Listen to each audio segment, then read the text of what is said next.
Hello, everyone, and welcome to episode 5 of The Funny Thing About Football. It's a time travel special. And the reason for that is that we have a special guest, our first ever guest on this podcast, and he's coming to us live from the future. If you want to know the context behind that really bad dad joke, stay tuned to The Funny Thing About Football. Oh, dear me. Don't really know what's happening, Jeff. This is ridiculous. So yes, we've got our first ever guest on the podcast. That guest is a mate of mine from back in the day. It is Ross Evans, who is coming to us from the future. Now, the reason for that is that me and Laurie are recording this at 10 o'clock on Wednesday night. Ross, you're Thursday morning, mate. Talk us through it. How's that work? That's right, mate. I'm 8 a.m. Thursday morning in the future. Loads of things have changed, so you guys are going to wake up to some big changes. Don't tell us no spoilers, please. Yeah, no spoilers. To be fair, though, there is something I do want to do, because I remember once I watched a documentary about a time traveller who went back and he got a sports almanac so that he knew all the sports events results. And then he went back to the future and he bet on a load of stuff and he was dead rich. So one thing I want to do, Ross, is I'm just going to go onto a betting account. There is a horse race at Horseshoe, Indianapolis, that starts very soon, but that's on Wednesday. So being on Thursday, you'll know who wins it. So I'm going to give you the names of the horses. We're going to bet on the one you say wins because you know what wins, and we'll see how we go. Don't even give me the names, mate. Number 4. Number 4. Okay, right. There we go, and we'll stick a £5 on that, and we'll get back to you later in the show to find out how that went. Very good. I mean, that's technically. Can we get in trouble for that? That's technically fraud, isn't it? Because we know who wins that race. Anyway, we'll come back to that shortly. So that race goes off in 5 minutes or 6 minutes. So we'll come back to that. So one reason we wanted to get Ross on the show is that as I know how it feels to be in exile, to not get to go and see my team as often as I'd like to, but I do get to watch the games at a reasonable time of day, and it's about 45 minutes and 35 quid for me to go back and watch Berry. So it's a very different situation when you live on the other side of the world and there's a massive time difference. So you listen, talk us through what it's like. I mean, do you get to watch all the games at mad hours, or do you just have to pick and choose because it's just daft? No, I'm as you probably know from back in the day, Mike. I'm pretty sad when it comes to football. So since I've been here, since 2013, pretty much got up for every game. But I've got to say, I've sold out. So back home, I was like, why is the Prem changing games to 12:30 on a Saturday? And why is it? That's unbelievable, because that now for me is 9:30 on a Saturday night, which that is a perfect time to play football. But then it changes, clocks go back, clocks go forward. So for instance, now, games are at 1 o'clock, 4:30, 5 in the morning. Yeah, it's a bit manic. So yeah, I've watched games on trains and taxis, going to work, in work. Yeah, it's pretty tough. How do you get to watch every City game then? So, believe it or not, the magic of not living in England, every Premier League game is live in Australia. Wow. And up until very recently, I was paying $9 a month, and I could watch every Premier League game and watch everyone, highlights, goals, shows on the Premier League coverage. That was with Optus. It's now just moved to Stan. But even that, $20 for a month, so a tenner. Wow. I mean, it's not very often that within 10 minutes of being a guest on a podcast, you're hated by all the listeners of the podcast. But I think you might have done that then with a tenner a month for all your live games. So yeah, I was like in preparation for this, I was trying to consider all the different kickoff times there are, and yeah, 12:30 sticks out as being a belter because it's like Saturday night. So do you go and watch that down the pub, or do you, have you got like is there a City supporters club local or anything like that? Yeah, so when I first came over, I lived in the city and I actually lived on the street of the pub where the supporters club was. And I walked in one Saturday night and there was just loads of Blues. And what you find, obviously, is the majority of them were actually from Manchester. So that was pretty good. Obviously, as the club's got more successful in recent years, I've seen a massive change with that. Like even just seeing kits around and things like stuff. To be honest, that I probably hated when I was back home with a certain team. But I've definitely seen it happen. Pre-kids, I was in that pub, so we'd go out still 7, 8 o'clock on a Saturday. We'd roll in the club at 2 a.m., watch the match, go home. Now it's kids, and I've moved out to the burbs. It's just on the couch, and sometimes watch him twice because the little man wants to watch it when he gets up. So that's pretty good as well. How do you feel about the rise in City fans? You know, I taught in South London about 4 years ago. Taught for a couple of years, and loads of Man City fans there in South London who've never set foot in Manchester. How do you feel about that? It's a really weird one, and I've got to be honest, right? Because back in the day, like I said, it really grated on me about any football team. Like, where are you from? Where do you live? Blah blah blah. But it just comes with success, right? It's like every sport. But I have seen a massive difference when I go back. I used to be able to go back, for a couple of games a year, sit in my seat.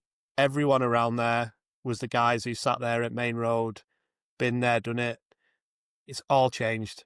You'll see a different person every week. Football has changed. However, when I went back at Christmas and we did away games has got that feel.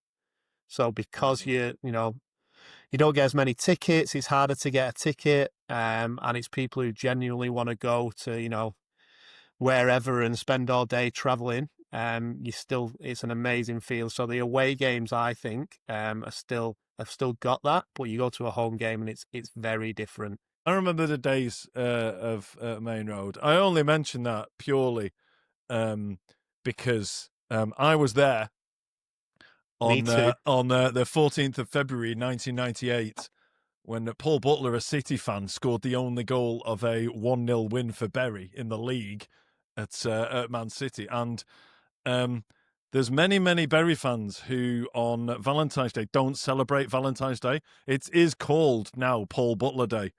And he's Facebook friends with quite a lot of the lads, so he gets copied in on everything. It's all like, no, you don't get. There's no recognition of Valentine's Day within Bury fans. It's all about Paul Butler Day. Because I was in the away end, and the funniest thing is like what you really want to see as an away fan is somebody who's so wound up and so fuming that their team could be losing to a team like Bury that he walks on the pitch, tears up his season ticket and throws it in the air in the centre circle.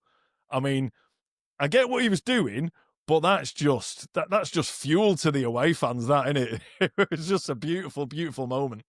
Yeah, I was there as well, Mike, and during that time, I must admit, going to school, a certain other team were doing pretty well around that time. And just questioning why was I a City fan going home and away. I was thinking about that actually with a few mates last time we were back home. Imagine now trying to rip your season ticket up. What would you do? Like smash your phone on the on the halfway line, or try and get some scissors out if clubs have still got cards. Yeah, no, it's just not as good. But I just love the thought he's gone like that and he walks off, and then the following week he goes, oh shit. That was that was an impulse move, and I regret it now. To Gig Lane as well for the 1-1, and I thought that was bad. So obviously living in Rami and Totti later in life, after that, as soon as I got the Paul Butler a lot walking down the street with my shirt on, and every time I went back to Gig Lane, I must admit I got cold sweats. It was a beauty. See, we see that as a very different thing. I mean, how mad is that? That in 1998 we were in the same division, and Bury are now celebrating our 5-2 win last night against Wythenshawe Town to go top of the league in Northern Premier League West. Is that 11 leagues different? I think it is. Yeah. No, we're in the eighth. We're in the eighth division. So yeah, it's quite a difference in fortunes between the two teams in that time. But we're on our way back, and as I've said a million times, you can't be sitting at your seat with a draft pint. Now, do you know what I mean? I've researched it, and the level where that rule changes is National League North. So I'm not interested in going any further up the pyramid than that. To be able to sit with a plastic pot of a full draft pint at your seat, it's like football used to be. It's only professional football fans in the UK, right? Because every other sport they can do it. You go to any other country, you can do it. It's just, and to be fair, I understand it. Like, I think football fans would be absolute dicks if they were allowed to drink in their seats. So I get it, but yeah, it's annoying. I just thought I mean, there was talk about a debate going to Parliament about bringing it back and just letting people drink at the seats. And I just at the time I was like, no, you don't want that, because every time a goal goes in, pints are going to go, and you know, like it is in the pub when you're watching the World Cup in the pub and you just get showered every time there's a goal. I thought it'd be like that, but maybe it's just that Bury fans, including myself, are too tight to throw away the beer. But that doesn't happen when we score, and it's you have to try and find a different way of clapping though, like slapping your face or your head or something, because you've got one hand occupied with a pint pot. But it is. I remember seeing Adam Proudlock score an equaliser for Wednesday at Stoke City. God, when would this have been? 2002-ish, and obviously beer wasn't allowed in the stands at that time. But even then, you know, all the Wednesday players gathered, and I'll never quite get this. All the Wednesday players were like jumping on top of each other, hugging each other, and one of the Wednesday fans chucked a bottle of Bud that, you know, missed the group of players by about a yard, and you know. That's when you're not even allowed to bring the bottles of Bud to the seats. So can you imagine if you actually were allowed to? I think it would just be carnage. I do think so. What about if they added, because over here you can drink in any sport, like literally people are at the bar more at sports grounds in Australia than they are watching the sport. But then what they do is at a certain time, they reduce the alcohol level in the beer to mid-strength. So that at a certain time, so at the cricket, for instance, when it gets to 6 o'clock, it goes to mid-strength, because someone in his mind says, that guy who's had 25 pints is now going to be all right if we give him slightly weaker beer. But anyway, I was thinking, what about, Mike, if you've got your beer and then you're sat in front of someone who's bald and you can slap their head to clap? That could be like a premium experience. I'm going to try it. I'm going to try it. If you're listening and you are a Bury fan, or you just want to come to a Bury match and sit in front of me, and you've got no hair, get in touch and we'll arrange it. We'll make it happen. I mean, there's a viral video in that, surely. There must be. Right. One thing I did want to say is that I remember that talking about the mad times on of kickoffs in Australia. I remember in 2014. I went over to Sydney, and I was dead proud of myself because I'd slept all the way there, and I'd landed at 7:30 in the morning, having slept loads. So I sorted my jet lag. I was like dead cocky about it. I was like, "There's not a problem now. I've adjusted to the time, no problem at all." 2 days later was the FA Cup final. My mate's an Arsenal fan, and it was. I've gone back and I've gone onto Wikipedia and sort of looked at the details of it. It was a 5:30 kickoff in the UK, which was 3:30 in the morning, and it was Arsenal against Hull City. So we went to a casino to watch it. Hull City go 2-0 up after 8 minutes. I'm giving my mate loads of digs like this, and then long story short, it goes to extra time. And then I'm like, at the end of the match, I'm like, lad, I'm going. And he's like, no, I want to watch the trophy lift and the celebrations and all that kind of stuff. Anyway, I got to bed that day at 8:00 in the morning. So I'd completely undone all the good work of the jet lag, and I'd reset my body clock to the UK time by going out on the piss in the casino. So I didn't go to plan that. But yeah, it's a weird thing. Watching live football at that time of night or morning. Yeah, the thing is, like, if you've been out or even if you watch it at home, it's like your day started.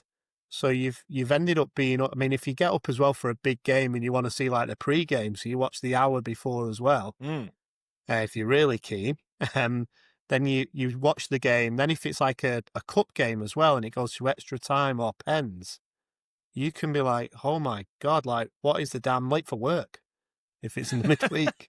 So then you're like, what do I do now? But yeah, and then it takes, I think me now, because obviously I'm older, you take them 3 days to recover, but then there's a Champions League game. So you do it again, then you recover again, and then it's back to the Prem. And it is just mad how, I remember obviously, we was thinking about Elton Wellesby in the match when you were lucky to see it again. If you didn't go to a game, you were lucky to see it. And I've actually, when I've been traveling, listened to a few on the radio.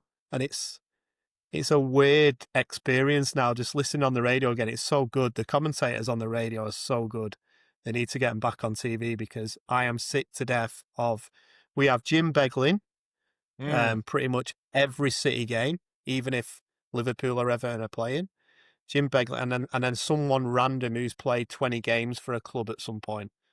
So I just don't know where they get them from. You mentioned the match with Elton Wellesby. What I remember about ITV's coverage back in the 80s was just how they wouldn't have many games on, would they? They'd only have like 6 or 7 games a season. And you'd think it'd all be like Manchester United, Liverpool, Tottenham, Arsenal, but it used to be some of the most random games. You know, there'd be games like, I don't know, Derby versus Coventry. You think like, who on earth has sat there? Right, guys, we've got 6 games this season. Let's, what 6 are we going to choose? Let's go for Derby, Coventry. I mean, just outrageous. It's a bit like on Sky you've got like Super this week on Super Sunday. It's Palace against Fulham, followed by Everton Wolves. It's like that's just Sunday. That's not. There's nothing super about that. Yeah. Do you remember during COVID when they played literally every game, and there's that campaign, every game needs to be televised for the fans at home, and Sky, despite paying millions, I don't know, billions for the rights, they didn't even want to televise some of the games. It was like Palace Burnley. In the end, they just gave it to BBC. So we just don't even we can't be bothered. So no one's going to watch it. Not even Palace fans. I remember when City went. Remember ITV Digital? I remember watching City in like the Championship and stuff on that. Like random kickoff time. I think the first game was like a Friday night, and everyone was like, football on a Friday, which it existed years ago anyway, when like Stockport used to play on a Friday to get fans down there. But yeah, imagine on the match if Ellen Wellesby was talking about, because one of my bugbears we were talking about modern football before, now it's changed, but the stats. So now I was looking this week, this guy is leading in long throws. Wow. I'm like, that is not a stat in football. Like, surely, imagine Ellen Wellesby say, oh yeah, this guy's really good. He's done one more long throw than the next guy. Like, and yeah, I just can't get my head around. There's a stat now for, like, how far does an assist go back now? Yeah. Like, if you've touched it 5 times before the goal, are you... Yeah, and you've got an XG as well, expected goals. I was like, the XG of 2.15 and an XG of 0.15. I was like, who decides? Who decides? He should definitely have scored that. That's one. There's someone sat in an office somewhere going, yeah, that was easy. That's a 1. I mean, there must be an Opta person somewhere who decides what the score is. But surely if you sat there as well and it's like XG of 0.98, XG of 0.34, wouldn't you be saying, yeah, don't put that on, like, back to your point, Laurie, don't put that one on TV. There's going to be no goals, or we need them both to score to get 1 goal. Bad. And just having a quick check on the on Horseshoe Indianapolis. I don't know if there's an issue or not, but it's not happened yet. So it's currently running 11 minutes late. So that's also time travel because the 10:16 p.m. that should have happened hasn't happened yet. So I'll keep you updated as and when number 4 wins. Maybe someone's ran onto the track with a season ticket and delayed the start. Someone's fuming. What was it called? A Horseshoe Indianapolis fan is absolutely fuming. He's had enough of this because that shit horse beat that good horse that time. Right, last night, I was, I've spoken before about the fact I support multiple teams, and I'm unashamed. So yeah, as you can see, we've got Dumbarton, we've got Bury, we've got Newcastle. And last night I was watching 3 matches at the same time. I had 2 TVs side by side. I was streaming the Bury game on one TV. I had the England game on the other TV, and I had the Ireland game on the laptop because my son had gone on a school trip to the Ireland game down in Dublin at the Aviva Stadium. So he went on a coach for 3.5 hours there, 3.5 hours back.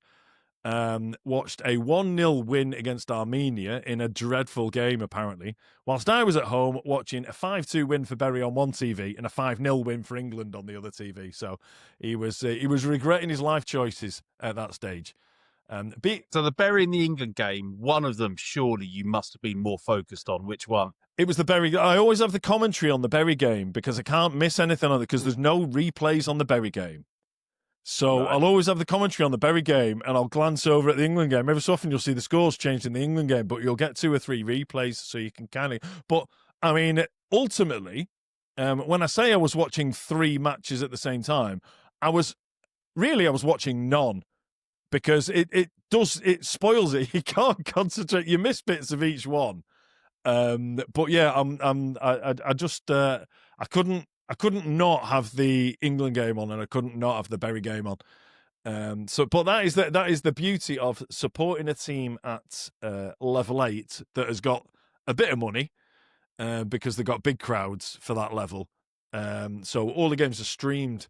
And that's the beauty of being in Ireland, that even the 3, because this is ridiculous, right? You know, the 3 o'clock blackout, you're not allowed to show live football. The FA won't allow you to show live football at 3 o'clock on a Saturday. That applies in the Northern Premier League West Division as well. Oh, wow. It's ridiculous. You think of the amount of money that these teams could make on streaming. Yeah. It's not going to stop people going there, but Bury have got this thing. They agreed this thing with the Northern Premier League that they can show it to overseas residents. So I'm all right because I am overseas. But yeah, I mean, I think the subscriptions for VPNs in Bury went sky high when that was announced. There was a rush of VPN sales as soon as they announced that the 3 o'clock Saturday kickoffs would be available to foreigners only. So yeah, luckily we get to watch a lot of the games, and get over to a couple as well. And that must be something for you, Ross. That it's just, I mean, Australia.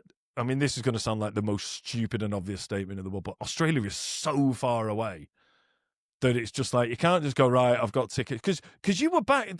When was the last time you were back for a City game? I came back and took my 2 boys back for their first City games. We came back end of November last year and stayed till January. So I did 9 games because Christmas is a great period. But I've really set the bar too high for my now 6-year-old. So his first ever game, he was mascot and walked out with Bernardo Silva. Then we went to Palace and he started singing Aussie, Aussie, Aussie, and loads of City fans joined in with him. We went to Leicester and Kyle Walker gave him his shirt. But to bring him down to earth, we lost in the derby. And do you know what? I was gutted out of all the games to lose on the trip. But I actually thought, you know what? Give you ground in that, son, because when I grew up, we never won a derby. So he found it really hard that we didn't beat them in that game. But yeah, I've really said he had such an amazing trip, and just what I found again, I was saying about away. The good thing where football has changed positively that now I see with a dad is how what I'd call a real football fan reacts to a kid when they're at an away game from the other team. Mm. So we went to Palace, we went to Villa, we went to Leicester, and it was brilliant. It was a great experience. Whereas back in the day, I was like, "Oh, they're the away fans, they're the home fans," but it was great to see. What was a bit disconcerting is he did want to say hello to every copper at every ground we went to, so that was a little bit strange. Especially with some of the lads that I went to the game with, they weren't 100% bought in with that one. But yeah, just going on the coach, meeting at the pubs, but it's just yeah it's a good experience, but I've been very lucky. I was trying to think. I think there's been 2 seasons when I've not seen at least one game since I moved over, which has been pretty lucky. I even got to go to the game. Remember when COVID was coming to an end and they did the trials where they let 10,000 people in? Mm. Obviously, City only get 10,000 anyway, so Yeah. the ground was still as empty as it always is. Just for everyone who always says that, give them their bit of airtime. But yeah, I went to I think they played Everton last game of the season when they got the trophy. So that was a bit surreal because everything was planned to do, and it was like a re-entry into society. Mm. However, I'd flown from Australia, so yeah, that was a bit strange. That's wasn't allowed to sit definitely next not to staying someone. within the 5 miles of your house or whatever it was at some No, stage, was no. it? And obviously, we were locked down here. We could only go out of our house for an hour a day and go 5K. Like Melbourne was the most locked down city in the world, but then I'd flown around the world for 24 hours into London, up to Manchester, and I wasn't allowed to sit next to someone in a football ground. But that's it made me really safe. Couple of things you said there, Ross. What about about your sons being lucky, being a new fan? I remember my friend Mark, who I grew up with. His dad took him to watch his local team Gillingham play. Gillingham beat Southend 8-1. First match. He was like, "Oh, I was absolutely buzzing. Dad, will you take me next week? Will you take me next week?" He's like, "No, I'm not. No, that never happens, Mark. Don't. That never happens." Next week, Gillingham beat Chesterfield, and I think this is the last time a team scored double figures, 10-0. And he never forgave his dad for that one. He's like, I really wanted to go back, but like, Mark, you'll never see an 8-1 again. But yeah, there we go. And the other one, the City have no fans one. That one really winds me up for especially a fan of my vintage. I remember quite a few teams have now done it, gone down to the 3rd tier, and seen a sudden rise in attendances. Like it feels like people just like really want to get behind the team at their lowest moment. But City were the first ones in my lifetime to averaging basically 30,000 a game in the 3rd tier. And I think that's something I respect. The fact that I feel like City would have a similar attendance if they played Barcelona in the Champions League or Barrow in the FA Cup. I would rather that. Well, you look at Chelsea. What was their average attendance the first season of the Premier League? Was it 12,000, something like that? That for me is, I don't respect Chelsea fans. Oh wow, Chelsea sell out every game. Yeah, because they've got some money. But 30 years earlier, they wouldn't have filled Griffin Park. Yeah. Don't get me wrong. Like, what would happen? Let's say the charges. Let's say City get relegated to non-league. Let's say that happens. We will lose fans, but we'll lose fans who are the day trippers, the fans who want to go there traveling, plastic fans, etc. However, we'll have fans actually who will come back, because I know a lot of football fans, not just City fans, by the way, who are just so disillusioned with football. Like Mike was saying about Bury, I've got a lot of mates who've gone watching Rochdale again. My mate plays for Rami United. Some of the boys go and watch him instead. Chaddy Park, people go and watch them. So those fans will come back. So yeah, maybe the attendance would drop to 35,000, but I guarantee there would be 35,000 there. And it's funny you should say that. I mean, obviously the treble winning and all the trophies, but one of my favourite seasons as a City fan was the 98-99 season, because I was at uni, just finished college. I only missed 2 games that season. We went to some amazing old school football grounds that I would have never been to. I was there at Wrexham on Boxing Day. You look at Wrexham now, as Mike was talking about Bury out. We Yeah. played Wrexham. I went to, and then that journey where we back-to-back promotions and Joe Royal. Remember 2001, we went to Hillsborough, and apparently we took almost 10,000 to Hillsborough that game.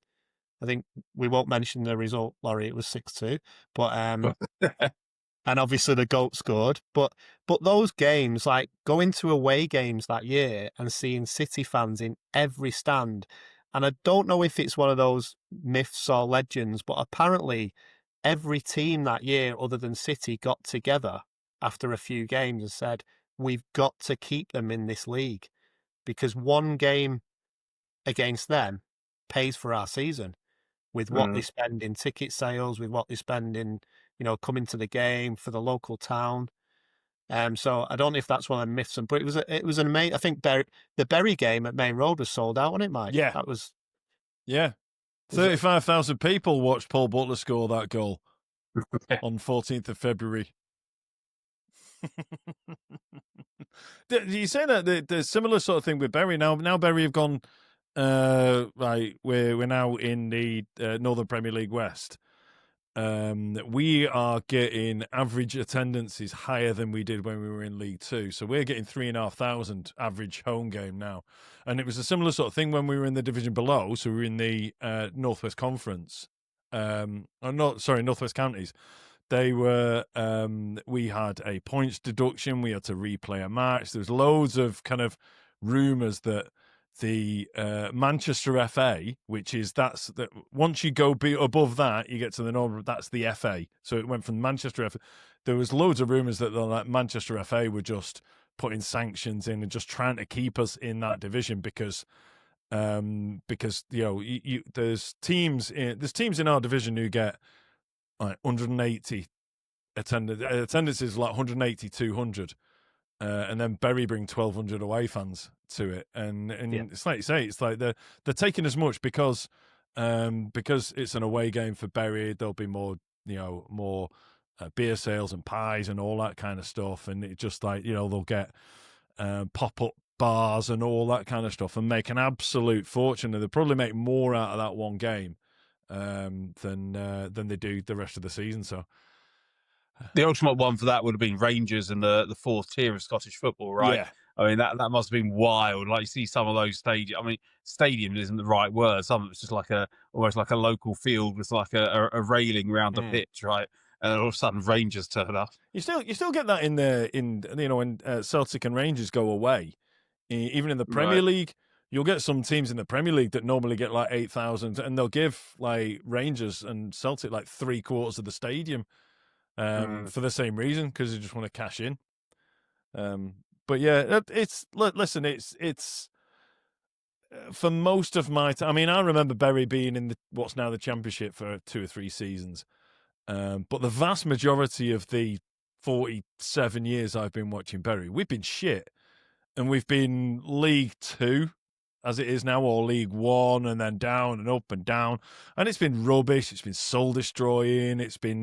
We've had average attendances some years of like 2,500. So even though we are in the 8th level now, it's just brilliant, because it's just it's a real community club. It's a tenner to get in, so you've got like loads of it's a tenner for adults, and I think I took Shay's 15. And I think he cost like £3.80 or something like that. Do you know what I mean? So it's getting families back in. It's getting people proud of the football in the town and all that kind of stuff. And everyone loves an underdog story as well. So you get loads of this as life is these days. Every single game we play, there's some influencer, some YouTuber who's coming and covering the story and things like that. So. That gets the young kids interested and involved, because they can come down and every so often they'll see one of their one of the influencers that they watch on YouTube and things like that. So it's there's a real good vibe about Bury at the moment, and it's really good to be a Bury fan. We last season we got promoted. We had 105 points. We had, and we and the second team that we and the team that finished in second with 103 points didn't lose a game from February to the end of the season. In fact, we won them all. Both teams won them all. Wow. So, and we scored like 150 goals and this, that, and the other. It's just great. Do you know what I mean? It's just it's the antidote to the what money's doing to football. And I know, obviously, as a Newcastle fan and you as a City fan, there's a lot of good things that comes from dirty money from abroad. But there's also really good stuff. Looking at it and seeing players that are playing for a few £100 a week, or a couple of £100 a game, and things like that. And we went to the Isle of Man away, and we ended up drinking with the team after the game and things like that. And it's like fun. I mean, I'm going to come out with a phrase that makes me even more of an old bastard than I actually am. But it's like football used to be. Do you know what I mean? Footballers are normal human beings with normal jobs. And they play football because they give a shit, not because their agent has pushed them into signing for a club they don't really give a toss about. But yeah, went a bit soapboxy there. I didn't mean to. Do apologise. Right, one thing I do want to do, talking soapboxy, I want to throw I want to open up a debate, right? We said we were going to cover this a couple of weeks ago, Laurie, but we didn't cover it. We didn't have time. So, is it okay to bet against your own team? Who wants to? Well, Ross seems very keen on this one. Go ahead, Ross. Give us your opinion there. It's a definite no from me. And can I shout? Can I actually name and shame someone? Yeah, absolutely. That's all right. Yeah, so I'm on a group of Blues from back home. The lads I used to go to the match with and still, my mates. Roger on there, right? Last year, when City were going through the slump, he was posting his betting slip before the game. He's going to the game supporting City and he's got like 50 quid on him to get beat. So there's a difference between that. I could sort of agree with it a little bit if he's going, back at Shearer's coming to Main Road. I'm going to have a fiver on him to score the first goal, but I think City might win 3-1. Something like even back in the dark days, I remember my dad, he always had City 3-1. That was his bet.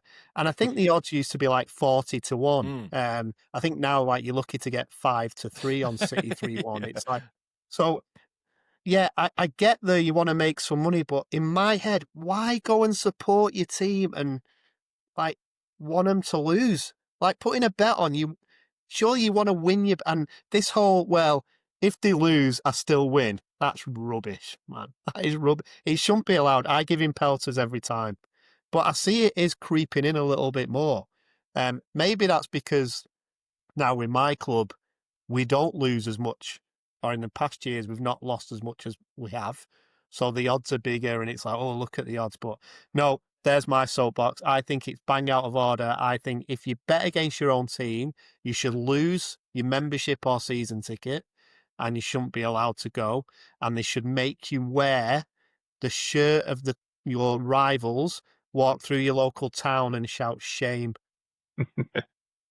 There we go. That's the level of bitterness that we fully encourage on this podcast. Laurie, I suspect you've got a very different opinion there. I've long thought that in the off chance that Wednesday ever get to a big cup final again in my lifetime, I would be very tempted to put a couple of grand on Wednesday to lose, because my thinking, basically, how much would I pay to actually watch Wednesday play? How much money have I got available?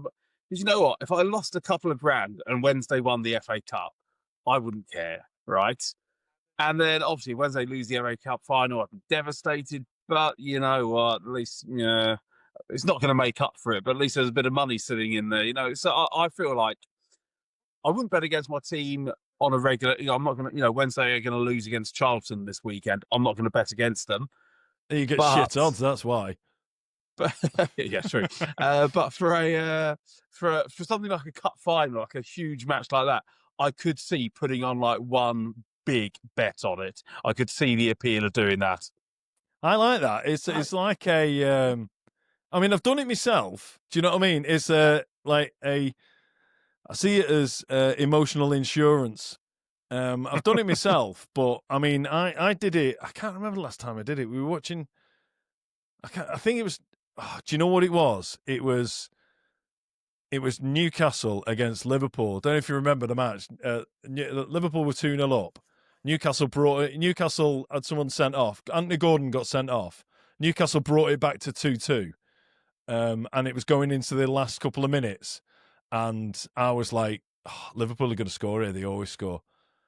So I put 20 quid on Liverpool to win the match with as it's going into injury time.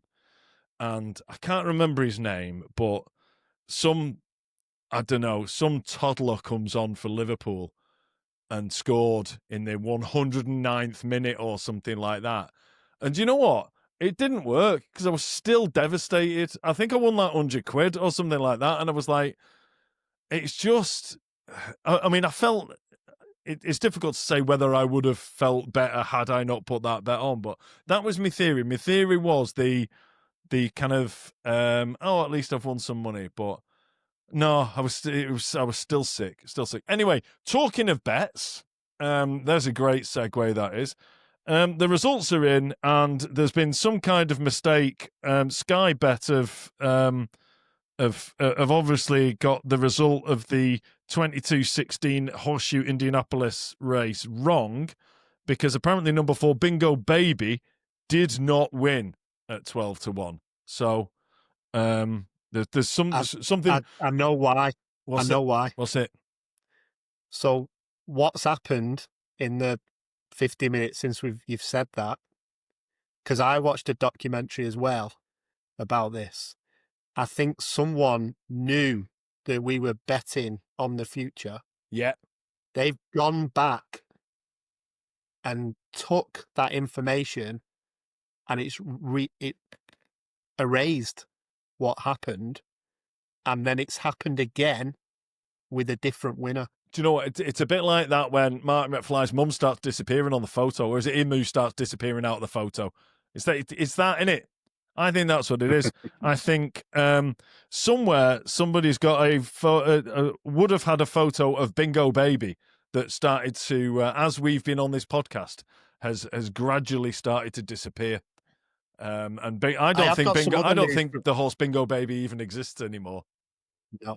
I've got some other news which I know no matter how many people go back and forth and try and change it, but in the future, Chris Wilder is going to get sacked. It's just like, we need to get the money on that. Get money on but this. I think he might then get his job back maybe a year later.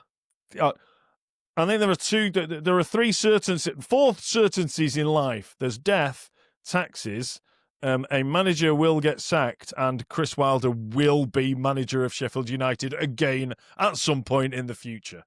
I think it's indisputable. Here's another one. We'll finish on this one. Is that this is something that winds me up about football, and I just want both of your opinions on this. The whole thing of not celebrating a goal against your former club really pisses me off. I'm just like, it's not to celebrate. If you're a footballer and you're paid to win matches and score goals, it's not disrespectful to celebrate every single goal. It winds me up when you see a player score and then he goes like this and walks off, like apologising for scoring. Fucking no, just go mental. If grown adults in the crowd can't deal with that, that's on them. That's not, this whole thing of incited the crowd. I remember we were at a Bury match, and Tom Kennedy used to play for Bury, but he was playing for Rochdale at the time. He was getting pelters through the whole game, right? He scored a goal, and at Rochdale, the away end's on the side of the pitch. So there's 2,500 Bury fans, 2,000 Bury fans, whatever, down all one side of the pitch. He scored at one end, and he ran, cup in his ear, the entire length of the Bury fans. Do you know what I mean? Some lads were going, they're just absolutely losing their shit and trying to get on the pitch and getting arrested and that. And there's people next to me, oh, look, he's made them do it. I was like, No, he hasn't. My reaction to that was, oh, you bastard. Do you know what I mean? It wasn't to try and get on the pitch and try and kill him. I think if you score against your former club, celebrate even more. Adebayo would obviously agree with you there. That's obviously the classic one, isn't it? Yeah, that is I've got a good story about this, Mike. I think in the future, because I was thinking, what questions will these guys potentially ask me? And I put about tactics, which was mentioned, but this is one that I'm 110% on your side. And to the point of, I was at a fans forum in Australia, actually, and Paul Dickov was there. And obviously, massive legend at the club. But I remember going to the now Etihad, and he was playing for Leicester, and Leicester got a penalty. And I was right behind the goals, and Dickov grabbed the ball off someone, put it down, and smashed it and scored and celebrated. And I was like, I was there and I was like, I love that, because I know he's a footballer that no matter if his connection to a team, once he steps over that white line, he's 100%. Another one I'd put in that category is a Tevez. Might be an absolute balloon off the pitch, but once he steps on, it's all about that club. And that's what, as a fan, you want. I think, if a player's been let go or wants to go, if a player, no matter how good they are, wants to leave your club, let them go. If they it's like Isaac would be a great example. He went on strike to leave Newcastle. If he scores against Newcastle for Liverpool, is he going to do all this? No, see, that's where I disagree. The one caveat against what I said earlier is that if Alexander Isak scores for Liverpool against Newcastle, I hope he does his cruise shit in the celebration. That's what I hope. But that's what I mean. He should celebrate though, right? Because how could he go, I'm not going to celebrate because I used to play for him? Oh, he will forced celebrate. His way out of the club. So he should celebrate. And he's obviously going to score. I reckon that'll be his first goal of the season. Well, I hope it is, because we're not playing him until about March. So that means they'll have paid £130 million for a striker that's done fucking nothing. So, I'm with you, Mike. That is, there's a little bit of bitterness crept out of me there. I don't know if you noticed it. Gotta celebrate. Right, lads, that's all we got time for. Ross, thanks so much for joining us from the future. If you've got anything that Laurie or I need to know at some point, just send us a quick message before we're laying out. Family members start disappearing out of our photos and stuff like that. It's worth the risk if we can avert a disaster. So let us know from the future. Anyway, thanks. And more seriously, thanks very much for giving up some of your morning to come and join us. Really good to see you, to catch up with you again. And real insight there into what it's like supporting your team when you have to get up at like 4 o'clock in the morning to do it. So proper dedication. Love the fact that you've not missed a game. Didn't doubt that for a minute, because I know how dyed in the wool blue you are. So anyway, thanks everyone for watching. Thanks for listening. You're not watching anymore.